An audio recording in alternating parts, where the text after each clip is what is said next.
전기차 충분히 기대치도 많이 올라온 것 같고 칭찬도 많이 해준 것 같습니다. 사실 눈에 보이는 것만 그대로 이야기해도 좋은 점이 많은 차들이긴 합니다. 가칭 토레스 쿠페는 디자인이 이렇게 나올 줄 누가 알았으며 토레스 픽업 트럭도 콘셉트카 모습 거의 그대로 나온 것부터 놀라운 점입니다. 그런데 아직 축배를 들긴 이르죠. 출시도 안 됐고 출시 이후에 전략이 뛰어나야 판매량도 잘 나올 거잖아요. 여러 번 강조했지만 올해 이 두 차가 판매량이 특히 잘 나와야 하는 차이기도 하고 전략도 그 어느 때보다 중요합니다. 아니 그런데 이게 갑자기 무슨 일인가요? 환경부가 새로운 보조금 정책을 발표하면서 KGM이 보조금 때문에 큰일 났다는 소리가 나오고 있죠. 테슬라도 여기에 포함되는데 이게 잘못 대응하면 생각보다 파장이 클 수도 있을 것 같습니다. 다행인 건 확실한 돌파구도 분명 있기 때문에 오늘은 KGM한테 새로운 보조금 계획이 얼마나 큰 영향을 끼칠지, 차주들한테는 어떤 영향을 줄지까지 쉽고 빠르게 정리해드리겠습니다.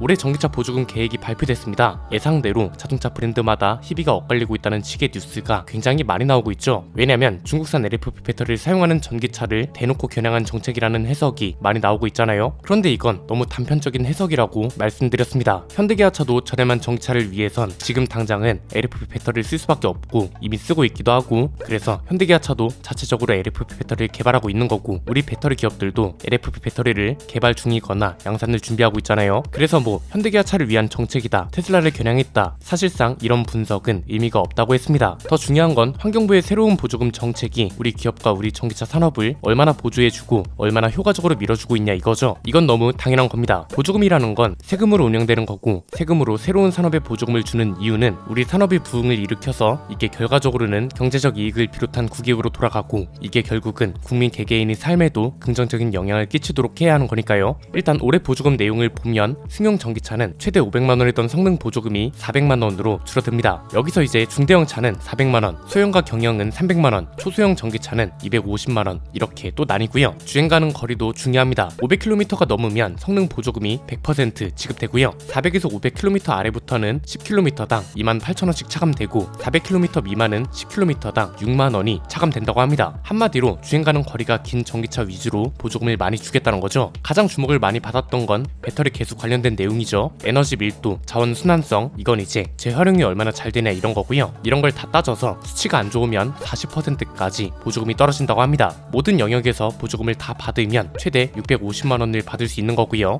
상용차 쪽도 개편된 내용이 있습니다. 전기 버스는 배터리 안전 보조금이 개편됐는데 기존엔 300만원이던 게 1000만원까지 늘었습니다. 이건 이제 어떻게 해석하면 되냐면 배터리를 더 안전하게 만들수록 보조금을 더 많이 주겠다는 겁니다. 보조금이 늘어난 만큼 지금 요건도 강화됐는데요. 국내 공인 안전 시험을 통과한 차들 중에 국제 표준 차량 정보 수집 장치, 흔히 말하는 OBD 장치가 장착된 차여야 하고, 충전기 커넥터나 무선 통신 시스템으로 배터리 안전 정보를 제공하는 차에 한정된다고 합니다. 사고가 났을 때뿐만 아니라 사고가 나기 전에도 배터리 관련 데이터를 제대로 파악할 수 있어야 한다는 거죠. 전기 화물차는 성능 보조금 위주로 개편이 이뤄졌습니다. 포터나 봉고 그리고 토레스 픽업 트럭이 해당되는 소형 전기 화물차는 최대 1200만원이던 보조금이 1100만원으로 떨어졌습니다. 언론 보도에서는 언급이 잘 안 되고 있는데 전기 화물차도 배터리 효율 개수랑 배터리 환경 개수 기준이 도입됐습니다. 얘도 이제 에너지 밀도가 높고 재활용이 잘 되는 배터리를 장착해야 보조금을 많이 준다는 거죠. 간단하게 요약하면 이런 방향으로 올해 전기차 보조금 기준이 개편됐는데요. 그럼 이제 이 보조금이 어떤 영향을 끼치는지가 중요할 텐데 정리해보면 이렇습니다. 크게 세 가지입니다. 첫 번째는 KGM이 보조금 때문에 망한다, 이런 건 딱히 걱정을 안 해도 될 것 같습니다. 물론 회사 역량에 따라 결과는 달라지겠지만 안 좋은 방향으로 갈 가능성은 낮은 게 사실입니다. 이건 두 가지 측면으로 바라볼 필요가 있는데요. KGM 회사 입장에서 그리고 환경부의 정책 입장으로 이렇게 나눠서 봐야 합니다. 일단 KGM 입장에서 보면 이건 오히려 돌파구가 생긴 겁니다. 왜냐면 이렇게 되면 비어있는 시장 하나가 더 생기는 거란 말이죠. 이런 전망을 한 지가 얼마나 됐다고 실제로 이렇게 되고 있죠. 여기서 말하는 새로운 비어있는 시장은 뭔가요? 우리나라에 팔리고 있는 전기차들은 아직 보조금 영향을 많이 받습니다. 보조금이 줄어들어도 시구매 가격에 영향이 없는 전기차는 아직 없잖아요. 그런데 이런 전기차를 한국에서는 KGM이 가장 먼저 실현시키고 있습니다. 얼마 전에 토레스 EVX 새로운 가격표 뜬 거 리뷰해드렸죠. 많게는 400만원 정도를 깎아버려서 LFP 배터리 규제에 따른 보조금 손해를 사실상 없애버렸잖아요. 그리고 테슬라도 올해는 판매량이 특히나 중요하기 때문에 KGM처럼 차 가격을 내릴 가능성이 큽니다. 이건 우리나라만 이런 게 아니라 미국도 IRA 때문에 보조금을 못 받는 차들은 제조사에서 직접 줄어든 보조금만큼 지원을 해줍니다. 현대기아차도 그중 하나고요. 그리고 또 이렇게 LFP 배터리를 쓰는 차들은 대부분 저가형 모델입니다. 즉 아직 활성화되지 않은 한국의 저가형 전기차 시장을 KGM하고 테슬라가 이끌고 가게 되는 거라서 KGM 입장에선 오히려 새로운 돌파구가 생겼다고 볼 수 있는 겁니다. 이건 반대로 말하면 뭐다?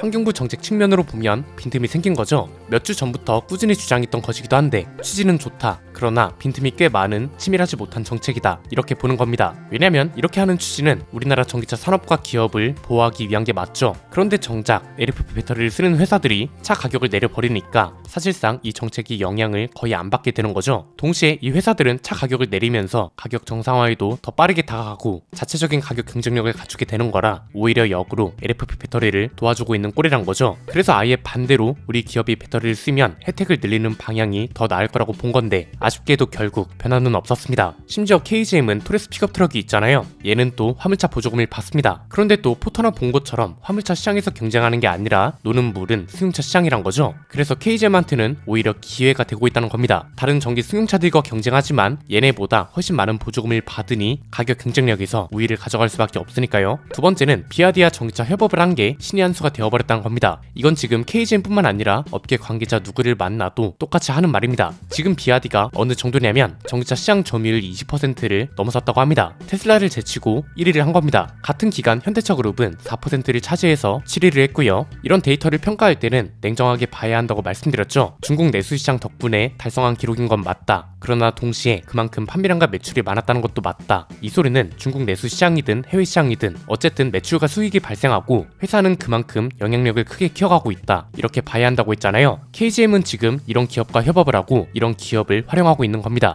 LFP 배터리라는 점을 이용해서 가격에서 우위를 가져가고 어차피 기술 협업이니 이 기간 동안에는 전기차 관련 기술을 빠르게 우리 기술을 하는 것만 노력하면 되는 겁니다. 만약 비아디가 아닌 이름모를 중국 기업이 파트너였다면 굉장히 힘들었을 겁니다. 지금 중국 내에서도 제대로 성장하지 못한 전기차 회사들은 빠르게 걸러지고 있단 말이죠. 경쟁력 있는 회사들만 살아남고 있고 이 중에서도 순위가 당연히 갈립니다. 모든 산업이 성장 과정에서 있는 일이고 중국은 이 속도가 특히나 빠릅니다. 여기서 점유율 1위를 하고 있는 기업과 협업 관계에 있으면서 마침 저가형 전기차 발언과 맞아 떨어져서 신의 한 수가 됐다는 평가가 나오는 거죠. 테슬라도 비아디랑 협업할 거란 말이 나오던데 말 다 했죠 뭐. 세 번째는 그래서 5년 뒤에는 KGM의 운명을 좌우할 결과가 나올 거라는 겁니다. 사실 5년도 깁니다. 3년이면 충분할 것 같은데요. 이때가 되면 모든 신차와 계획이 결과로 드러날 때입니다. 자, 올해 가칭 토레스 쿠페가 출시되고 토레스 픽업 트럭도 출시되고 내년엔 KR10이 출시됩니다. 그리고 내년 하반기쯤 F100이 출시될 거고 이때는 하이브리드 파워트레인도 추가가 될 겁니다. 그러면 모든 결과가 나오는 거죠. 가성비 모델이 판매량 성공 여부, 렉스턴 풀체인지로 나오는 F100의 고급화 전략, 그리고 하이브리드 파워트레인의 성과 이런 게 모두 나오는 거잖아요. 길어야 3년이면 된다고 보고요. 그리고 이 3년이라는 기간 동안 중국 기업에 대한 규제도 지금보다 계속 엄격해질 겁니다. 이 소리는 뭐다? 올해 출시되는 신차로 판매량과 점유율을 상승시켜서 브랜드 가치와 소비자 접근을 성장시키고 이게 F100 같은 플래그십 모델에도 영향을 끼쳐야 한다는 거죠. 돈이 되는 차도 팔 수 있는 회사가 되어야 한다는 거고 그동안 부품 국산화, 기술 자사화를 이뤄내는 것도 동시에 이뤄져야 한다는 겁니다. 이건 어차피 정해진 운명입니다. 국뽕이 차올라서 우리 기업이니까 당연히 그래야지 굳이 이렇게 접근하지 않아도 어차피 이렇게 가게 되어 있다고요. 당장 미국을 필두로 중국산 전기차나 배터리에 대한 규제는 계속해서 심해질 거고 우리 기업도 저렴한 배터리를 어떻게든 공급하고도 남을 겁니다. 이런 상황에서 비아디에 의존하는 게 여전히 크다면 중국산 규제의 여파를 온전히 받아들일 텐데 당연히 감당할 수가 없을 거잖아요.